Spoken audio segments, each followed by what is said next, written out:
De retour dans notre série sur l'IA et le design. Nous n'en avons pas fini avec notre projet au cœur de votre pratique. Car do not panic, nos experts sont là pour vous éclairer. Dans l'épisode précédent, Aurore nous avait fait une revue historique de ce qu'est l'IA, des grands marqueurs temporels.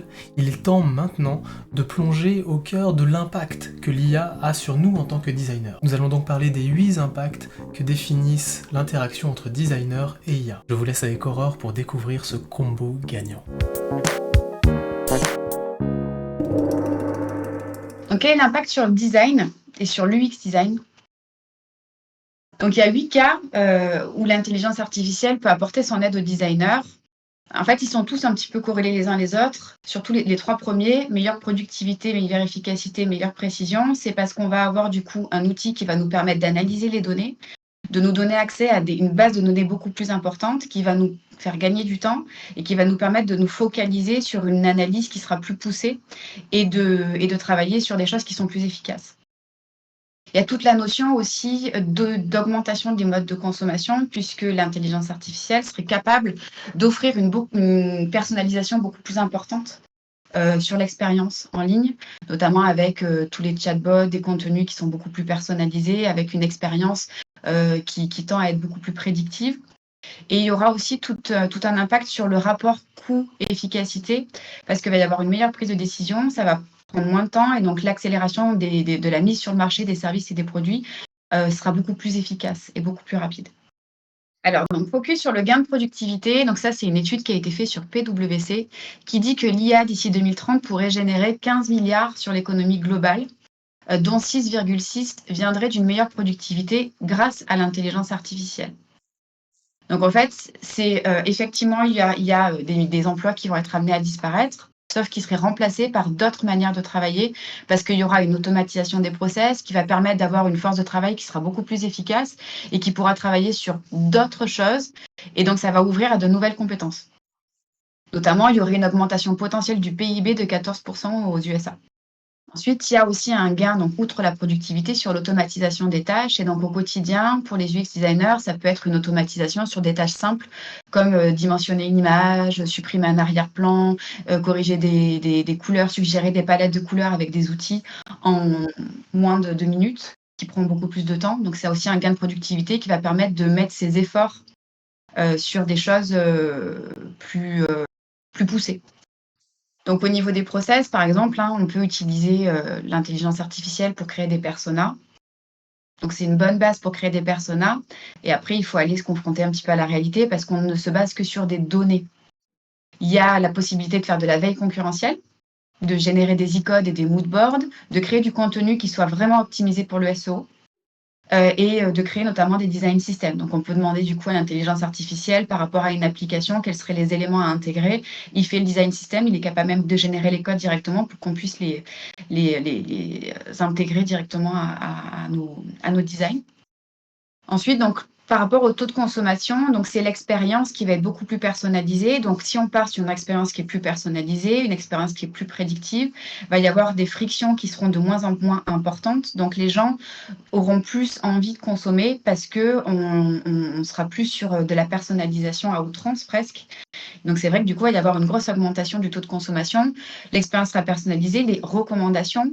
Il va y avoir une anticipation des modes de consommation et donc on va tendre vraiment à aller faire des expériences qui sont plus prédictives. Donc le but, c'est de s'appuyer sur les expériences passées, sur les enquêtes passées, sur les données qu'on peut utiliser justement via les enquêtes, via les IA, via la manière dont les gens consomment sur Internet, pour aller vers une expérience qui sera beaucoup plus prédictive. Parce qu'on va se baser sur les comportements, les données démographiques et tous les intérêts que peuvent avoir les utilisateurs. Donc comment? Justement, parce que l'intelligence artificielle, elle est capable d'offrir des expériences personnalisées grâce aux chatbots. Donc en fait, les chatbots, par exemple, si quand on attend, quand on téléphone et qu'on est mis en attente, le chatbot va être capable, si on dit quel est, vous appelez pourquoi, donc généralement on explique pourquoi on appelle. Et en fait, en fonction du ton de la voix, le chatbot serait capable de dire, du coup, à la personne qui va prendre l'appel, la personne est plutôt en colère, la personne est plutôt contente par rapport au ton de la voix pour que la personne puisse se préparer à avoir une réponse qui sera plus à la hauteur des attentes de l'utilisateur en face. Donc, elle est capable de faire preuve d'empathie mesurer un petit peu les mots, hein, c'est ce qui est ressorti des articles, mais elle serait capable de faire preuve d'empathie et donc de détecter les humeurs des clients pour y répondre en conséquence.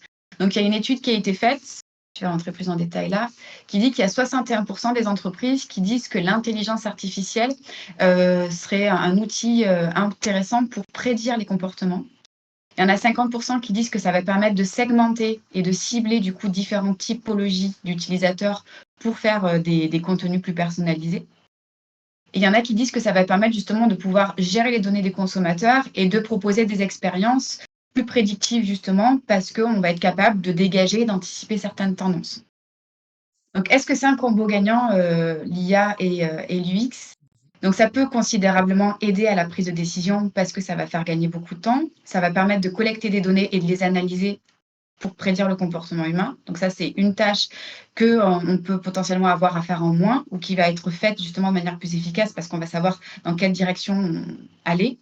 Ça peut offrir des choix pertinents et ça peut aider à prendre des décisions de conception plus rapides. Et ça peut aussi aider donc en tirant parti de l'automatisation pour les projets de conception avec tout ce qui est design system, design tokens, éléments UI, architecture d'information. Donc c'est déjà voilà, plus de productivité parce qu'on va plus vite et qu'on gagne du temps en termes de conception.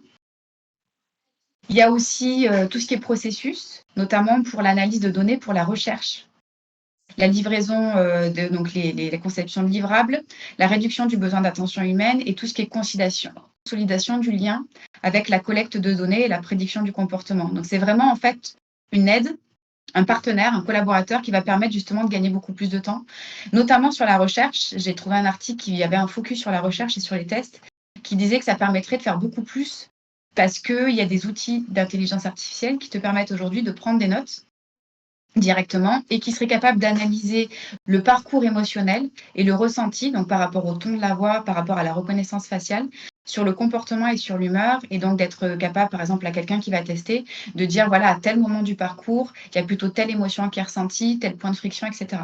Sauf qu'il n'est pas capable aujourd'hui de déceler si l'humeur est liée au parcours ou si c'est plutôt quelque chose qui est intrinsèque. C'est une des limites aujourd'hui de l'intelligence artificielle. Donc les limites, donc tout ne peut pas être automatisé. Les systèmes ne sont pas infaillibles, donc il faut quand même après être bien conscient que tout n'est pas vrai, qu'il faut aller aussi voir par rapport à la réalité. Et, par exemple, voilà, Persona, l'automatisation de Persona, c'est peut-être pas non plus la meilleure des solutions. Ça peut être un outil, un gain de temps, mais après aller rencontrer vraiment les utilisateurs parce qu'il y a tout l'aspect humain, interaction qui est pas pris en compte par l'intelligence artificielle, qui n'a absolument aucun sens de l'initiative, qui n'a pas de créativité. Et ça représente malgré tout des coûts qui peuvent être élevés en fonction des outils qu'on peut utiliser. Ça peut être aussi une barrière à l'entrée. Il y a une étude qui a été faite au MIT, justement pour voir un petit peu si l'intelligence artificielle pouvait avoir un impact sur la qualité des contenus. Donc il y a 440 professionnels qui ont été appelés pour rédiger des documents professionnels en fonction de leur expertise. Donc ils ont tous rédigé un document et après il y a un panel d'experts, une dizaine de professionnels qui ont lu les contenus et qui ont donné une note sur 7. Et après, donc le même exercice a été fait une deuxième fois et il y a la moitié des testeurs qui ont utilisé l'intelligence artificielle et ChatGPT pour rédiger leur article et l'autre moitié qui l'a fait sans. Sachant que sur la partie qui a utilisé ChatGPT, il y en avait 30% uniquement qui l'avaient déjà utilisé auparavant. Donc déjà, cette étude a montré que c'était assez facile pour des personnes novices de prendre en main l'outil ChatGPT. Et ensuite, la productivité a été beaucoup plus rapide pour les personnes qui avaient utilisé l'intelligence artificielle pour faire leur contenu. Parce que quand on a fait le ratio sur le taux horaire, donc sans intelligence artificielle, une personne en 8 heures est capable de créer 17 documents, alors qu'avec l'intelligence artificielle, il y a une hausse de productivité de 59%, parce qu'on va créer jusqu'à 28 documents. Donc ça, en fait, il expliquait, la notation est meilleure. Pourquoi? Parce qu'en fait, quand on va utiliser l'intelligence artificielle pour générer un document, toute la phase de recherche, toute la phase de brouillon, toute la phase de trouver un plan, de trouver des idées, est faite via ChatGPT. Donc, on peut essayer de cibler un peu plus, de poser des questions pour avoir un prompt qui va nous permettre d'être plus efficace. Mais par contre, après, le temps qu'on va avoir économisé sur le brouillon, ben, on va pouvoir le passer à peaufiner tous les éléments et donc faire quelque chose beaucoup plus qualitatif. Donc c'est surtout voilà, ce gain de productivité par rapport au temps de recherche, par rapport voilà, à la génération d'idées, de surtout avoir un axe sur lequel se positionner pour après pouvoir aller peaufiner et aller creuser encore plus. Lors du prochain épisode, nous aurons l'honneur d'avoir un nouvel expert de la communauté Donut Panic. Nous allons découvrir avec Émilie Savoya l'impact que l'UX design a sur nous en tant que designer. Nous allons nous poser la question, est-ce que l'IA peut changer la manière dont nous faisons du design ? Elle nous apportera un élément de réponse en plongeant dans la recherche universitaire entre pratique et principe de design. Restez à l'écoute pour ce prochain épisode. D'ici là, si vous voulez parler d'IA et de design, n'hésitez pas à rejoindre notre communauté Donut Panic sur Discord pour pouvoir échanger avec toute notre communauté. Bien entendu, Aurore et Émilie vous y attendent aussi.